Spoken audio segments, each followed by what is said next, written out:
Franklin Delano Roosevelt was perhaps the most important president, if not world leader, of the 20th century, largely due to the United States' involvement in World War II. However, his influence began long before the war, and his decisions played a key role in shaping the post-war world. Who was Franklin Delano Roosevelt? Why is he considered controversial, and should he be? Which of FDR's choices continue to affect American society and the world today? Roosevelt was born on January 30, 1882, in Hyde Park, New York, as the only child of James and Sarah Delano Roosevelt. He was also the fifth cousin of President Theodore Roosevelt.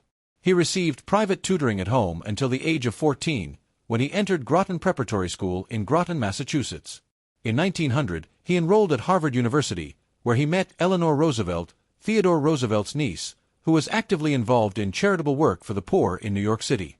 They became engaged during FDR's senior year and married on March 17, 1905. FDR graduated from Harvard, though he was not an exceptional student. He gained admission to Columbia University Law School, but again, he did not stand out academically. After passing the New York bar exam, he worked as a clerk at the prestigious Wall Street firm of Carter Ledyard and Milburn, though he did not enjoy the work. His interest in politics soon led him to run for the New York State Senate in 1910 as a Democrat.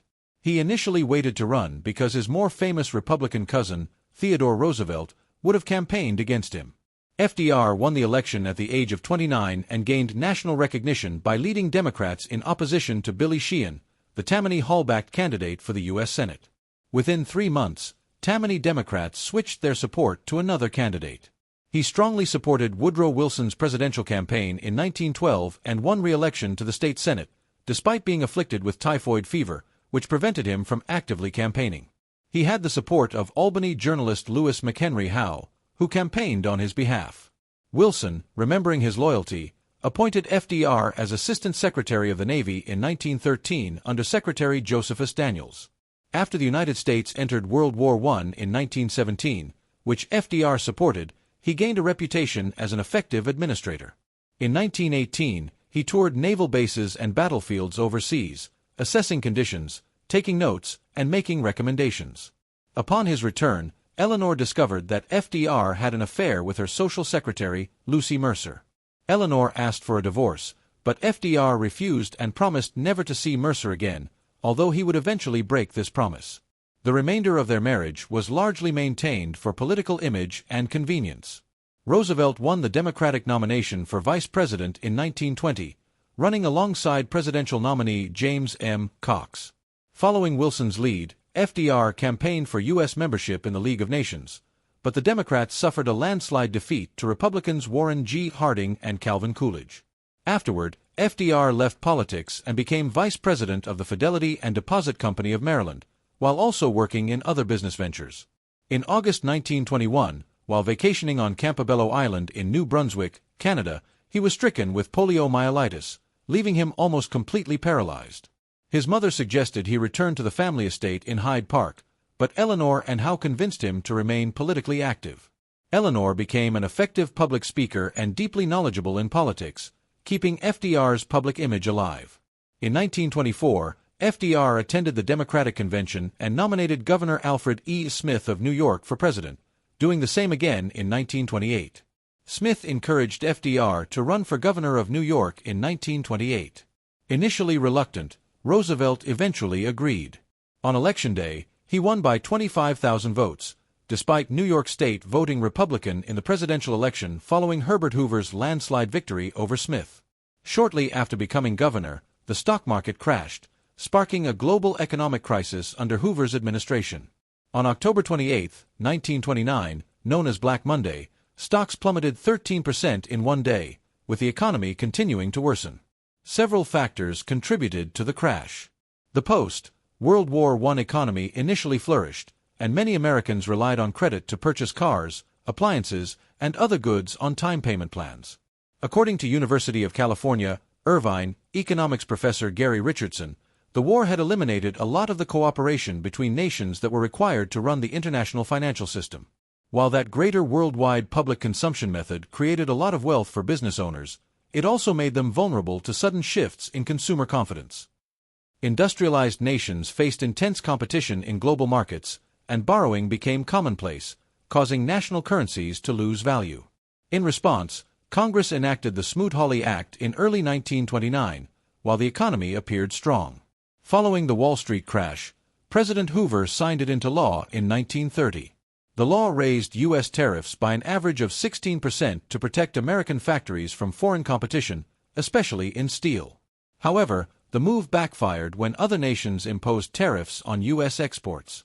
Many Americans, hoping for quick wealth, engaged in risky investments both domestically and abroad. Con men exploited this greed through shady land deals and fake oil ventures, stealing money from desperate investors.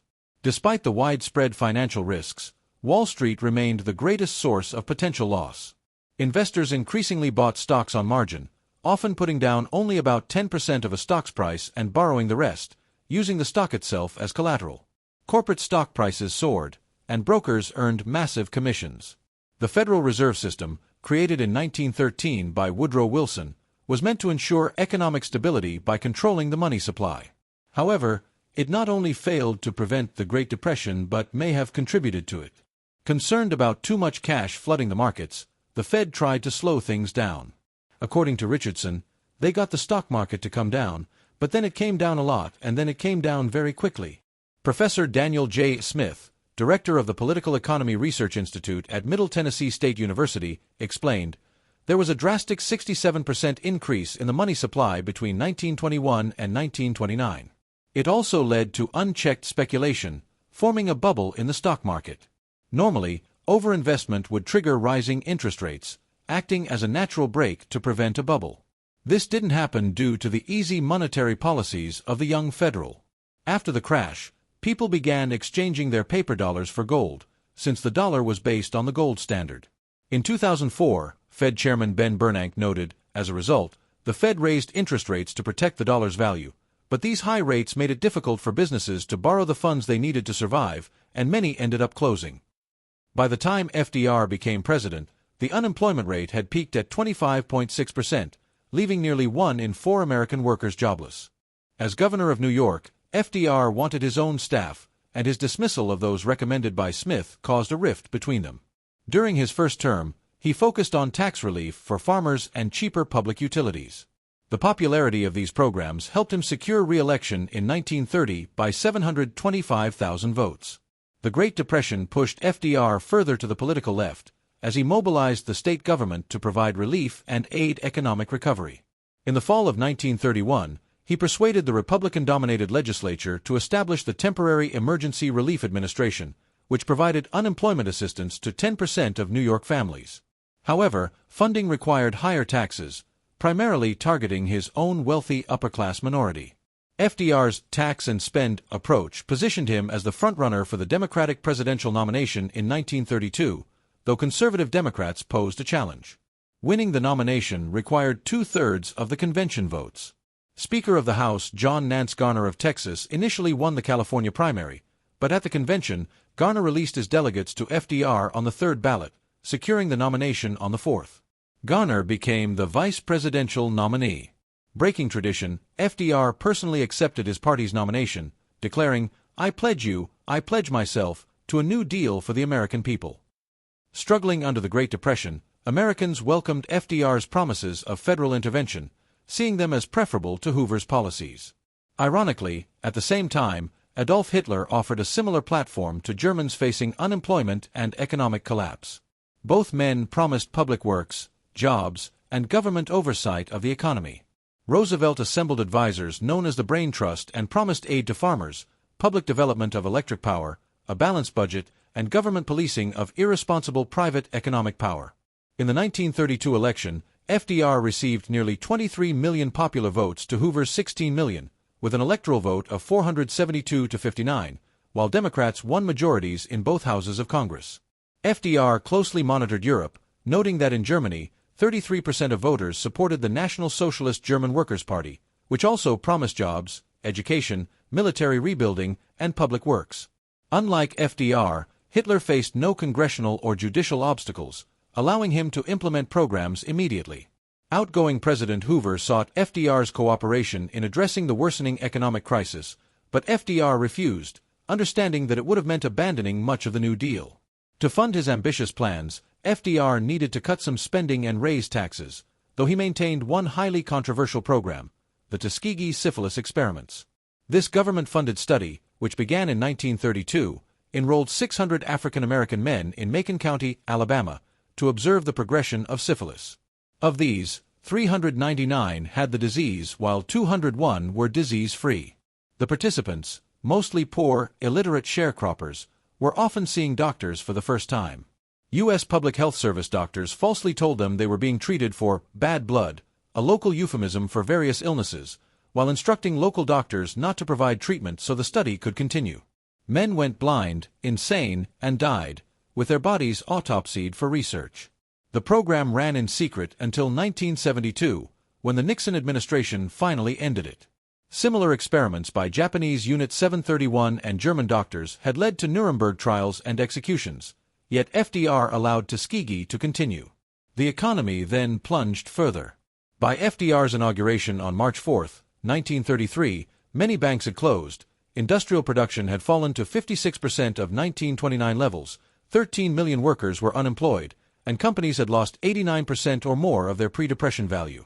With limited global currency, American farmers lacked overseas markets.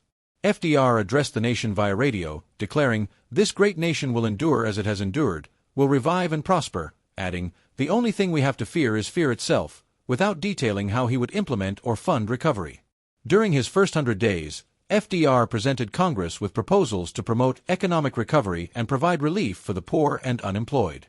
He sought to reform the aspects of the economy responsible for the collapse. FDR openly admitted the New Deal was experimental, promising adjustments based on what worked and failed. Funding required cutting spending in some areas while taxing the wealthy and corporations heavily to finance his ambitious projects.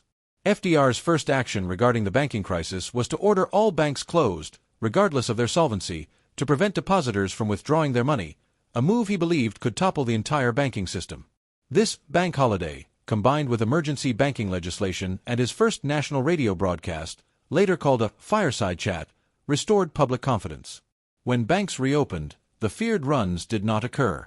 To address the Great Depression, two of FDR's major initiatives were the Agricultural Adjustment Act, AAA, and the National Industrial Recovery Act, NIRA.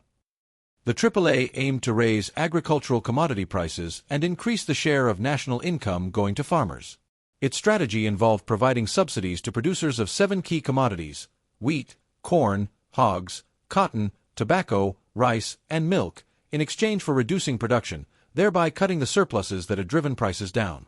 These subsidies were funded by taxes on the sale of these commodities, but the Supreme Court struck down the tax in 1936.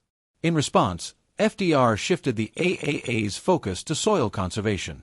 Despite the change, the core principle, paying farmers not to grow certain crops to increase their value at the expense of consumers, remained a guiding policy in American agriculture for decades.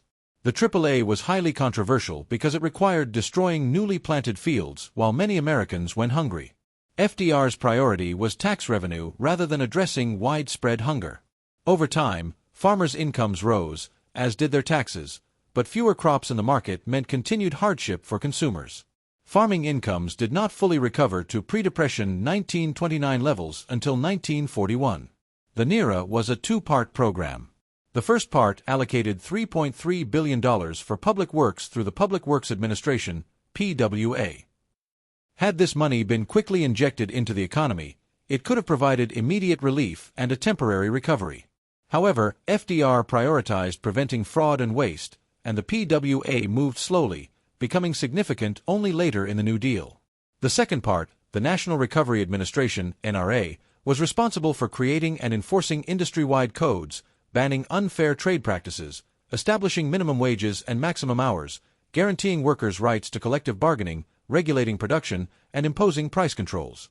The codes were complex and difficult to enforce. By 1935, businesses were frustrated, blaming Roosevelt for the program's failure. That May, the Supreme Court invalidated the NRA, which had already lost most of its support in Congress and the administration. Among FDR's most famous programs was the Tennessee Valley Authority, TVA, a public corporation established in 1933 to build dams, generate hydroelectric power, and improve navigation and flood control in the Tennessee River Basin. Interestingly, Hitler launched a similar project in Germany's Ruhr Valley to revive coal production, cutting unemployment by nearly 25%, not counting the Autobahn and industrial expansion. Roosevelt knew this violated the Treaty of Versailles, but Britain and France were powerless to intervene. Like the Ruhr Valley project, the TVA provided affordable electricity to impoverished areas across 7 states, sparking debate over the government's role in managing natural resources. The Supreme Court upheld the TVA's constitutionality in 1936. The 100 Days program also included short-term relief and long-term reform measures. The Federal Emergency Relief Administration provided funds to state relief agencies, and the Civilian Conservation Corps employed hundreds of thousands of young men in reforestation and flood control projects, similar to Germany's Reich Labor Service. The Home Owners Refinancing Act offered mortgage relief to millions of unemployed Americans. The Federal Securities Act established oversight for stock trading, later evolving into the Securities and Exchange Commission. The Glass-Steagall Banking Reform Act restricted commercial banks from making risky investments without government approval and created the Federal Deposit Insurance Corporation to protect depositors' accounts. By fall 1934, these efforts produced modest recovery and renewed hope. Although conservatives, especially businessmen, opposed the New Deal, most Americans supported it. In the 1934 congressional elections, Democrats expanded their majorities in both houses. By 1935, Roosevelt recognized the need for greater effectiveness. Despite a slow economic recovery since 1932 to 33, the economy remained far below pre-crash 1929 levels. Millions of Americans were still unemployed. In both the U.S. and Germany, desperation fueled support for strong leadership. In the U.S., critics argued the New Deal did not go far enough, and Roosevelt feared a significant third-party challenge from the left in the 1936 election. Aware of Hitler's success in Germany, repudiating the Treaty of Versailles and halting reparations, Roosevelt pushed Congress to pass the Second New Deal in 1935. Its centerpiece was the Social Security Act, designed to provide permanent unemployment and disability insurance, as well as a national pension system funded by both employers and employees. Later, the program expanded to include dependents, the disabled, and other groups. Critics viewed it as just another tax, funneling money to the government for large-scale spending. Many Americans, still reeling from bank collapses, had no savings, leaving little capital for the government to spend or banks to invest. The Works Progress Administration, WPA, led by FDR's close advisor Harry Hopkins, aimed to provide unemployed Americans with useful job skills while maintaining their self-respect. Ironically, Hitler implemented a similar program at the same time.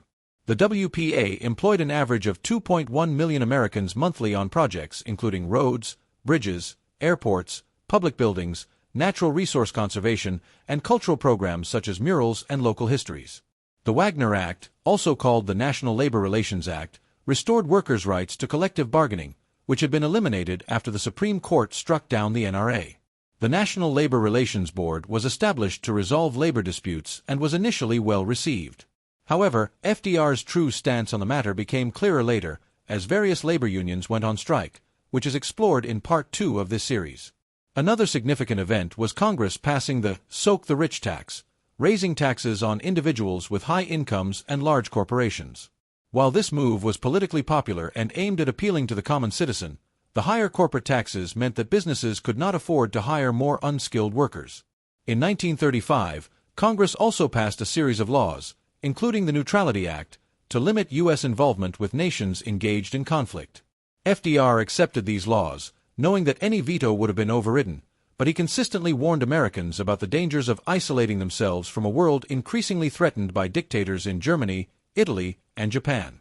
Isolationists, particularly in Congress, who viewed America's involvement in World War I as a grave mistake, were determined to keep the country from entering another war.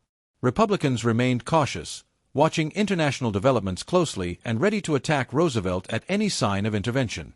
FDR was re-elected in 1936 with strong support from farmers, labor unions, and the poor, despite facing stiff opposition from conservatives. Attacks from wealthy business leaders and Republicans, many from his own social class, only strengthened his supporters' resolve. Though he had refused to endorse international currency stabilization at the 1933 London Economic Conference, by 1936 he had stabilized the dollar and reached agreements with Great Britain and France.